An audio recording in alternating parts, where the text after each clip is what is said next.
Hello mga katuhog! So for today's video ay ipapakita ko po kung paano i-crochet itong sunflower. Sa mga materials, gagamit po tayo ng lightweight yarns, mga baggy yarns po ang gamit ko.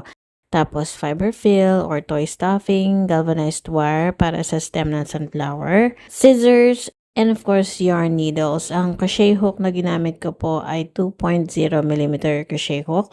Yung yellow po, Indophil 4-ply, yung dalawa po, Lanalon yarn. Start muna tayo sa gitna ng sunflower. So, ang gagamitin ko ay itong kulay brown. So, one strand lang po ang gagamitin ko. Make a magic ring muna and then chain 1. Tapos, mag-work tayo ng 6 single crochets into the magic ring. After working 6 single crochets into the ring, hilahin natin yung yarn end para mahigpitan. Tapos, hindi tayo mag-close with the slip stitch. Ang gagawin natin is continuous lang yung pag-work natin ng stitches na single crochet. So, doon sa first stitch, doon tayo mag-work ng round 2. Sa round 2, mag-work tayo ng increase or 2 single crochet into every stitch around.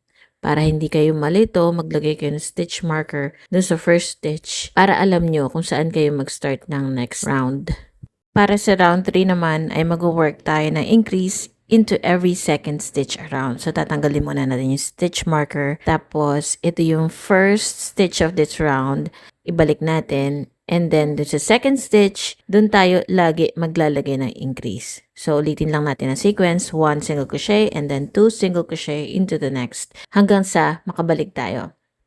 Sa round 4 naman ay mag-work tayo ng increase into every third stitch around. Dun sa ikatlong stitch, dun tayo mag-work ng increase. So, ganun lang yan. Habang papunta tayo sa next round, umaakyat yung increase doon sa after ng third stitch. Sa fourth naman this time, pag round 5 na. So, ganun lang yun. And then, once we get back around, round 5, doon naman tayo mag-work ng increase into every fourth, round 6 into every fifth, 6, 7, 8, 9, 10, and so on. So, meron akong chart kung saan makikita nyo kung ano ang dapat number of stitches for each row at yung increase niya.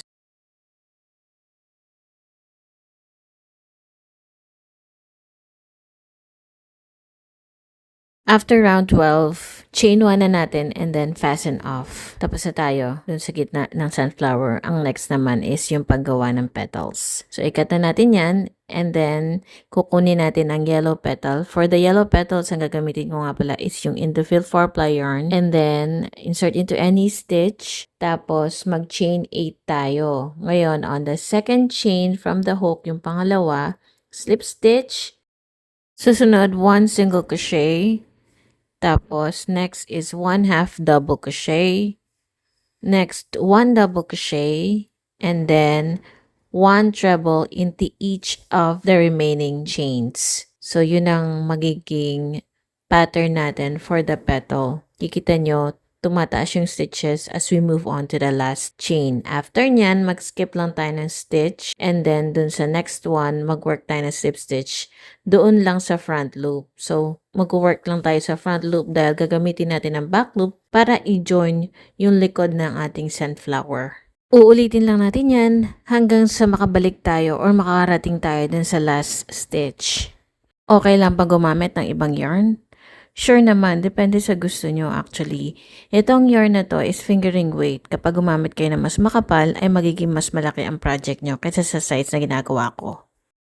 Medyo malaki ang sunflower na to. So, kung gusto nyo na mas maliit, pwede nyo namang i-reduce yung size niya. So, ito na siya after that. Ngayon, slip stitch na lang natin dun sa last stitch. And then, chain 1. Fasten off. Cut off the yarn. Pwede mo nang i-weave in yung ends niya. Gagamit tayo ng apple green na yarn para naman sa paggawa ng stem.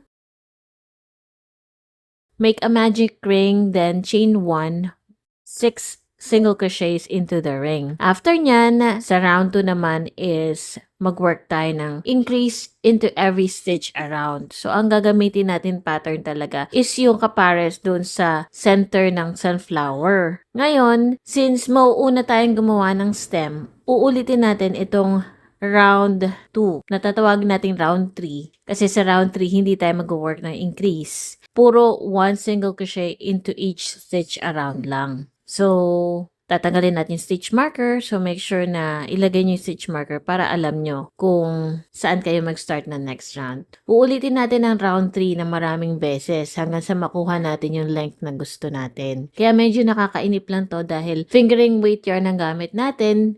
Alam naman natin na pag mas manipis na yarn at maliit na crochet hook, medyo matagal gawin at medyo nakakangalay. So, once natapos na natin yung paggawa ng stem, yan, nasa 6.5 inches siya or 16.5 centimeters. After nyan, saka naman tayo mag-work ng round 4. Dun sa round 4 ay yung mag-work tayo na increase into every second stitch around. Naiba lang ng konti kasi dun sa round 3, di ba, walang increase. Pero ang susundin talaga nating pattern is yung circle pattern na. So, kung ano yung increase na nilalagay natin, lalakad lang sa next stitch. So, ang increase into every third stitch hanggang sa makarating tayo dun sa last increase na ginawa natin, katulad dun sa center ng sunflower na brown. So, ibig sabihin, kung ano ang matatapos na natin na total number of stitches dun sa round 12, ganon din dapat dito.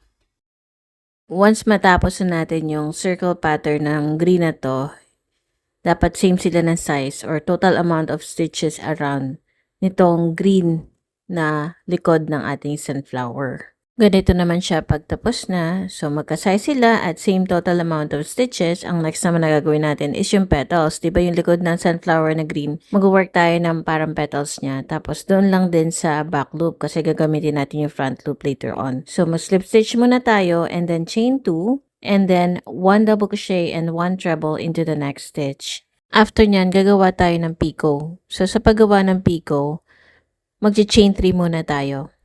At pagkatapos ay mag-slip stitch dun sa ibabaw ng ating nagawang treble crochet. And then, 1 treble crochet and 1 double crochet into the next stitch. After nyan, ay mag-work tayo ng chain 2 at slip stitch into the next stitch. Nakagawa na tayo ng isang petal. Uulitin lang natin yung pattern na yan hanggang sa makarating tayo dun sa last stitch. Sa pag-end naman ng round, after chaining 2, mag-work tayo ng slip stitch. And then, work tayo ng chain 1, then fasten off, at pagkatapos ay tapos na. Pero syempre, hindi pa tapos yan kasi maglalagay pa tayo ng palaman. Magiging ganyan ang itsura niya. So, lalagyan natin ng patigas para stable ang ating stem. So, ang ilalagay ko is yung galvanized wire. Gagamit din tayo ng pliers bilang pamutol ng galvanized wire. Dodoblehin ko siya at ang haba niya ay kapareho lang ng haba ng stem.